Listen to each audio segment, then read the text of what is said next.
Hello, everyone. I'm John Higgins, contributing writer to Film and TV Now, and I'm delighted to welcome one and all to this very special interview with Simon Phillips, producer and actor, and Paul Tanter, director of Stealing Chaplin, which chronicles the attempts of two con men to steal Charlie Chaplin's corpse from a cemetery in Las Vegas in order to pay off their debts. Welcome to you both. I've got to start by asking you, what is the fascination with the theft of Chaplin's body, and why did you choose it to set it in Vegas? Oh, well, I mean, for me, it was the fact that I didn't know about this story, and Simon had this sort of the idea for this bubbling away for a while. And when he told me about it, he said, oh, you know, Charlie Chaplin's body was dug up and stolen by criminals. I thought he was pulling my leg. I thought it was a prank.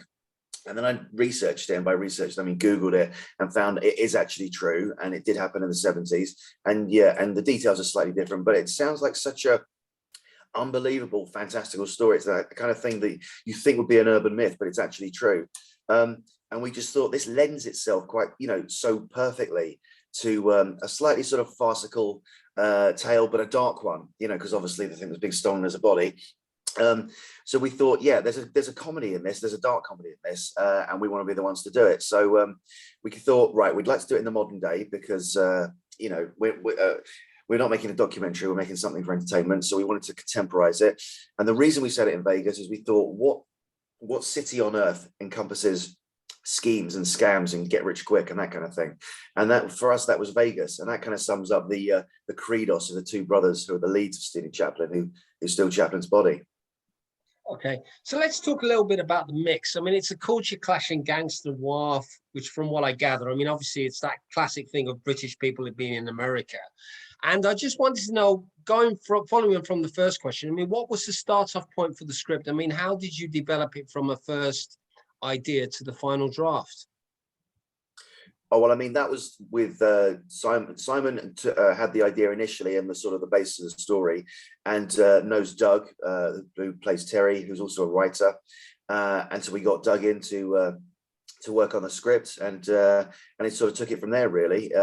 We found very, very quickly the structure for the story, and then it was just a question of filling it with lots of funny dialogue, lots of bickering between two brothers who love each other but kind of hate each other at the same time, and lots of kind of those eclectic characters that you see in those seedy underbelly slice of life movies, where you're kind of looking under the into the dark side of an American city. So that was kind of the writing process for Doug. Okay, so let's talk a little bit about your amazing cast. I mean, I thought there were some really great people in there. I mean, you've got, in addition to yourself, Simon, there's a lot of, you are one of the best in the film, of course, but tell us a bit more about your cast. I mean, obviously, it's a really interesting mix, and obviously, you've got a mixture of Anglo-American cast there. So tell us a bit about them. Well, the cast is myself and Doug. We're sort of, even though it's sort of led by the brothers, I mean, we really did make it, I think, with an ensemble feel in it. The brothers are out there on their own a little bit. They're in their own heads, in their own storyline, and everybody else just plays it completely straight around them. But we've got great people. Peter Woodward, who's British but playing American here. Al Sapienza, for anybody that's a fan of The Sopranos and House of Cards and a million other things that he's in. Wayne Newton, we were lucky, very, very lucky to have. Mr. Las Vegas. You can't go to Las Vegas without having Wayne Newton in a movie. That's just some sort of unwritten rule we found out about. And we had Ken Bressers, and Carolyn Burnett. We had like and Bianca Katz. I think there's such a wonderful sort of different array of talent, but all kind of came together in this sort of intertwining narrative. But everybody felt like they had their own flavor, their own sort of character, which was great. Right. So let's talk a bit about the production team, because obviously, putting something together like this, which is generating a lot of buzz. I mean, tell us a bit more about your production team. Well, it's me and Paul have a long-standing history of working together, sort of myself producing with Paul directing. Well, we both sort of produce, but we slip into director and actor sort of a bit more for the shoot itself. But putting the team together this time, we added Ken Bressers, who's our American third producer. So the Las Vegas side of things, as it were, all came from him. All the locations, all the sort of context that we had to help make the film physically on the ground came from that side. Because other than that, it's just me, Doug, and Paul, which is basically three Brits abroad scratching our head going, how do we, we've never filmed in Vegas before. So thankfully we knew a lot of people in Los Angeles, which is not that far away. So we did actually bring in some people that we did know from previous projects. Okay, so let's talk a little bit about Vegas. I mean, obviously, it's one of the most famous locations in the world. I mean, it's umpteenth. I mean, be it James Bond or Robert Turk's Vegas, casino, you name it. I mean, we just come back to this really fascinating oasis in the desert. So just tell us a little bit. I mean, obviously, it's an obvious question, but what locations in Vegas did you utilize whilst there? I mean, what did you, when you arrived, did you think, well, we don't want to do like the traditional boulevard thing, which is what we all often see? Well, I mean, what did you aim for? Well, the one thing we avoided, actually, if you see the film, is a casino. So we were like, right, this will be totally not where the tourists are. Although we have this, as Paul referenced earlier, the brothers have this get-rich-quick idea, which a lot of people arriving on a Friday night in Vegas have and leave Monday morning pretty broke. Sort of that's just Vegas. But we used everything apart from casinos. Now that was based in that was for a couple of reasons. Number one, they wouldn't let us film in a casino, probably. So we didn't set anything big in a casino. And number two, we did want to show the other side of Vegas. So actually we did a lot of stuff in the desert just outside of overlooking Vegas as well, sort of. So we had that sort of two-pronged approach to what Vegas looked like. Very neon city, dark, and then very, bright sunlight, unforgiving, the desert sort of landscape as well. So I think we showed both. All right. So let's talk a little bit about, in terms of raising finance for the film. How did you navigate the deal for this film? I mean, was it challenging? I mean, who did you go to? I mean, how difficult was it to raise finance?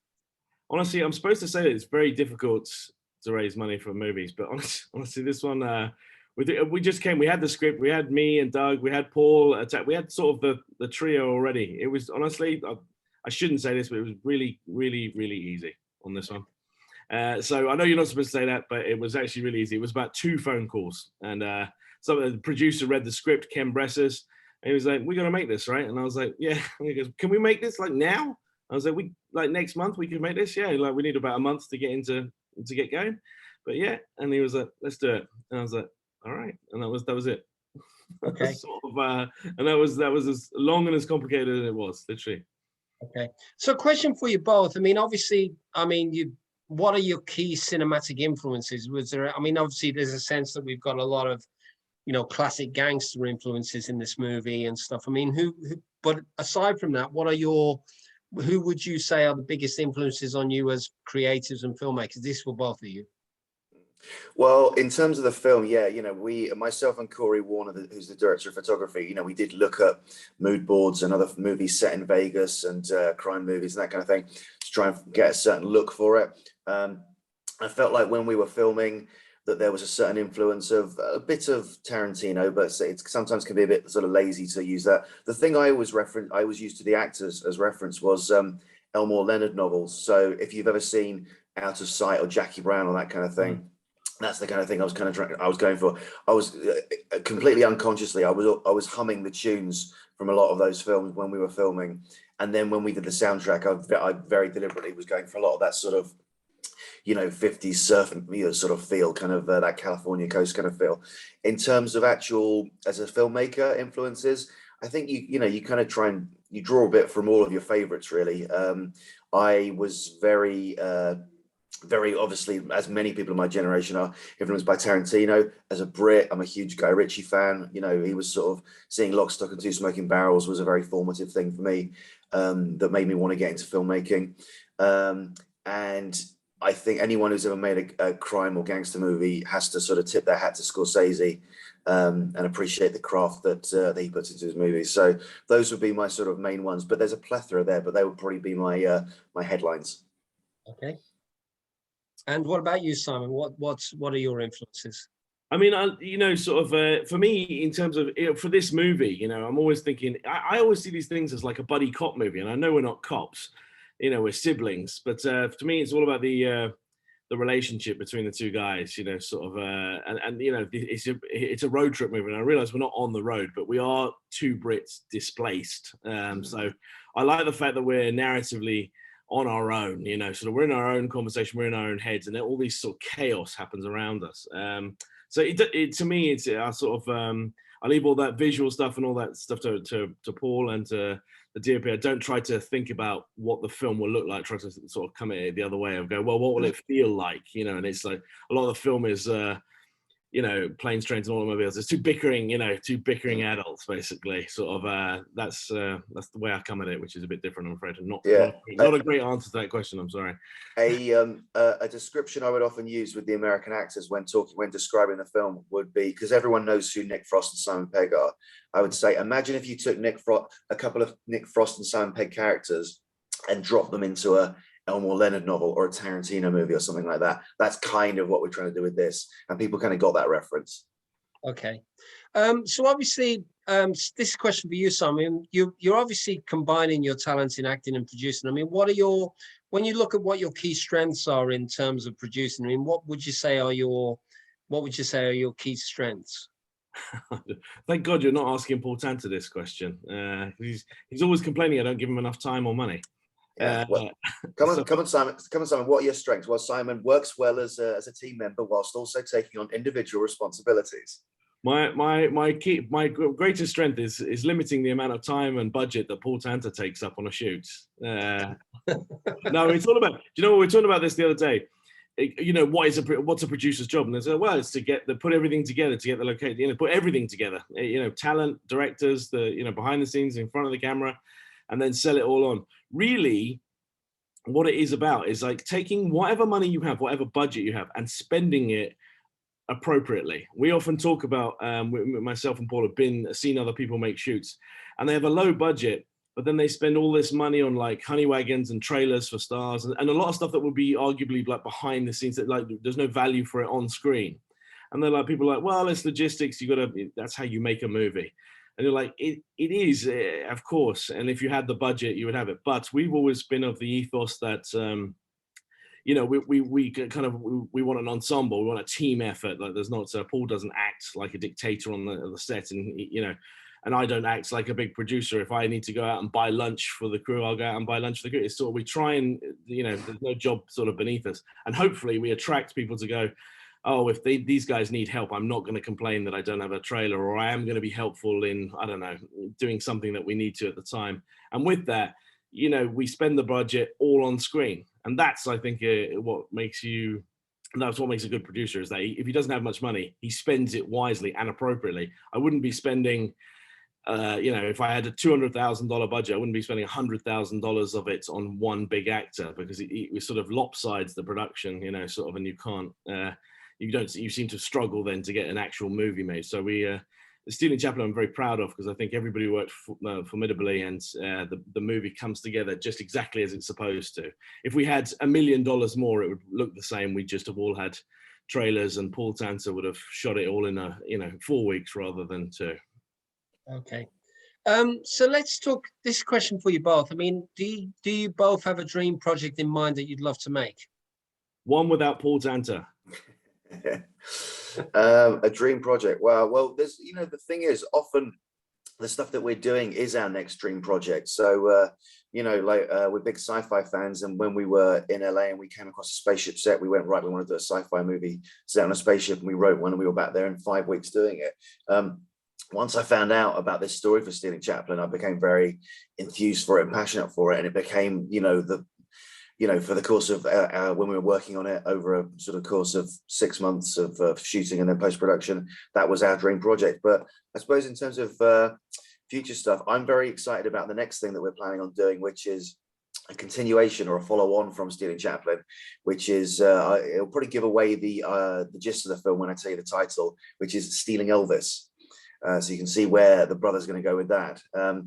So that is very much something I'd like, that I'm looking forward to doing. Also, we're doing a conclusion to our horror trilogy, our Christmas horror trilogy, which started with Once Upon a Time at Christmas, and then followed on with The Nights Before Christmas. And then we'll be doing our next one, which is One Christmas Night in a Toy Store. So that's a dream one. But in terms of things that I have always really enjoyed, maybe like reading or something, and there's no film version, I'd love to do a film version of George Orwell's Down and Out in Paris and London. All coming up for air. Those are 2 novels that you don't really hear much about, because his work always gets eclipsed by 1984 and Animal Farm. But I'm a big fan of his other work as well, so I'd like to do something like that. Okay. I mean, obviously, that was one of my questions, because I was going to ask you about Stealing Elvis. I mean, just simply, when can we expect to see that? Well, it's being shot later. Yeah. We're shooting it in a few months. So depends on distributors and that. So sometimes, you finish the movie and they go, oh, we'll wait for Christmas, or we'll wait for Father's Day or something like that. But I would say probably towards the end of next year, or failing that early, what year is it now? 2021. Lost all time over the last 3 years with pandemics. Either late 2022 or early 2023, I would say. Okay. Simon, you've worked with various named talent: Bruce Willis, Danny Dyer, David O'Hara, Mark Hamill, Robert Englund, Brooke Ahoya, Richard E. Grant, Jean-Claude Van Damme, Jonathan Rhys-Meyers. I'm just reading off what was on IMDb. Oh, right. I was thinking that was you. Yeah. No, I just, but I mean, it's quite a striking amount of people who you've worked with. I mean, how much of an influence have these people had on your career and development as a filmmaker and actor?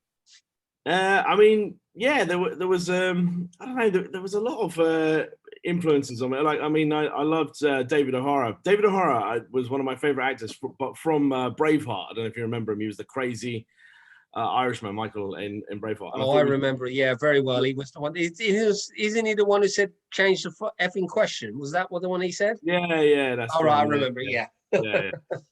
I thought he was wonderful. Like, just anyway, he's just wonderful. So he was, and when it was one of these things, it was such a steal to be able to get him on one of our little low budget gangster movies. But I was really, I was just bowled over, and he was just so cool and so relaxed, and some of these things, and some of these guys are very, very humble, despite their massive, but they're massive names. They're very, very humble, and some of them are not. Some of them don't like to hear the word no. I don't want to say who it is, but it's Jean-Claude Van Damme. Anyway, it's some of them don't. Anyway, some of them like that, but some of them, like Mark Hamill, like one of the nicest guys in the world, who's played Luke Skywalker.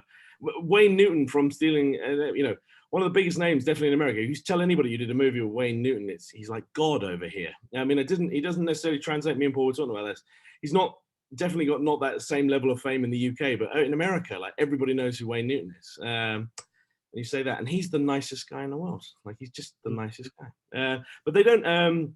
I try not to look at them. The difficulty when you're as an actor is trying not to view them as the icons that they are when you're doing a scene with them. At that moment, you've got to try and just treat them as any other actor. You shouldn't give them any more attention, any less attention than you would give anybody else, because otherwise you're leaning towards them, and you shouldn't. You still got to do your thing, and you should let them do their thing. So, and that's, to be honest, that's what the big pros do. They come in and do their thing, and they don't give you any more or less attention depending on who you are. Sort of, so they don't lean into the other star or something like that. So that's just try and make it as natural as possible. Okay, so obviously, you've mentioned some of these names. I mean, obviously, who would the pair of you love to work with in the future? Paul Tanter. Well, that's very kind of you, Simon, and very lucky for you as well. Yeah, oh man, I'd love to work with Gary Oldman. Like, he's like in terms of acting, he's like a hero of mine.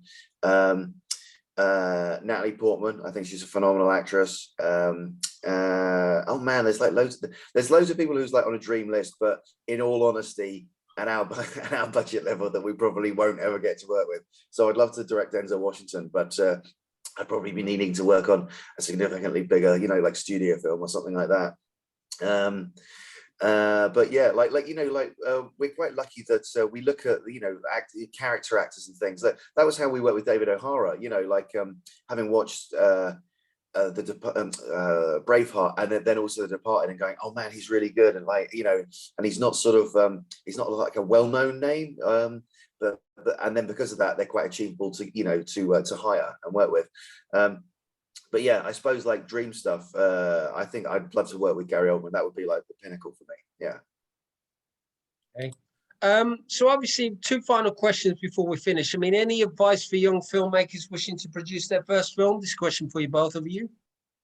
Yeah, get out there and shoot stuff. So we're at a time now when the technology, every phone has a camera. So even if you can't get like a super duper, very expensive film camera with lots of big flash lenses on it, that's okay, because you can go out and you can practice the craft, and you can, experiment, and you can make shorts on iPhones. So do that with like-minded friends. Go out and do it at the weekends when you've got some time. And be inventive and be creative. And it doesn't matter if it doesn't work, because you don't have to show it to anyone, but it's all about learning. And as well as the technology to make it now being more accessible and affordable than ever, the platforms to show it to people are now more accessible to everyone. So gone are the days when if you made a film, you needed a big distributor to get it out there. Now there are platforms everywhere that, there's lots of streaming platforms, but there's also lots of ones that are very friendly to filmmakers, Film Hub and so forth. And you can upload it to those platforms, and you can get it out to an audience. And if it's good, it will find an audience. So my advice is just, keep doing it and don't give up. Okay. And finally, question for you both is, what are you most proud of about this movie? Oh man, I'm proud that I think it's like, filmmakers like will plug their movies, and you feel like you have to kind of like be you feel like you have to be complimentary about it, even if it's not the best thing in the world. I'm really proud that we made what looks and feels like a multi-million-dollar movie on an absolute fraction of that in 10 days. That's extremely polished, that's funny, that has great chemistry between the two leads, that has these wonderful sort of quirky and dangerous ensemble of characters circling around them like sharks around fresh meat. And yeah, I'm just kind of proud about the whole thing, because it came together in a way that when we were filming it, I had a good feeling about it. I thought this is going to be something good. And at the end of it, when I watch it, I go, that's what we set out to make. So I'm pleased that, we shot something that was true to the vision that we had, and that people are enjoying. People really do seem to be enjoying it as comedy. So I'm pleased with the overall achievement, because getting a movie made and out there is always still an achievement. It's always a huge, massive uphill undertaking. So yeah, I'm just proud that it's out there and people are enjoying it. What about you, Simon? What are you proud of? Yeah, same thing. Particularly in we don't get to do comedies a lot, to be honest, or gangster comedies, I guess this is, or crime comedy. So comedy is always a joy, and we're a close-knit bunch of people between myself, Paul, and Ken, and Doug, and stuff like that. And we actually have a lot of funny conversations, sort of. So it was nice to once not to do horror or a gangster thing. And when I watched this film, when it was all said and done, and we've been through the process, but when I saw it, I did look at it and think, I don't want any more from that. Usually when you're watching the films, like Paul says, you make sort of like, oh, next time we make a film, I wouldn't do that, or we should do this, we should avoid that.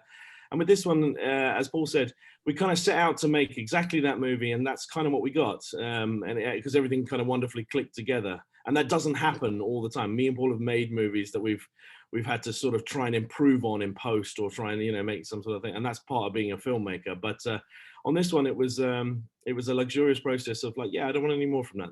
That's exactly what that's supposed to be. We were the underdog making it. We didn't have much time, much money, and yeah, I think, but it all came together wonderfully. Okay. Well, listen, thank you so much, Paul and Simon, for your insights into Stealing Chaplin today. Thank you for your time. Just for general purposes, Stealing Chaplin is making a lot of waves at the moment. It's got a high rating on Rotten Tomatoes, so please check it out whenever you can. If you want to see more interviews like this, articles and reviews, you can check out more content at www.filmandtvnow.com. And we thank you one and all, and we will see you again soon. So thank you very much. Thank you, John. Thank you for having us. Thank you, John.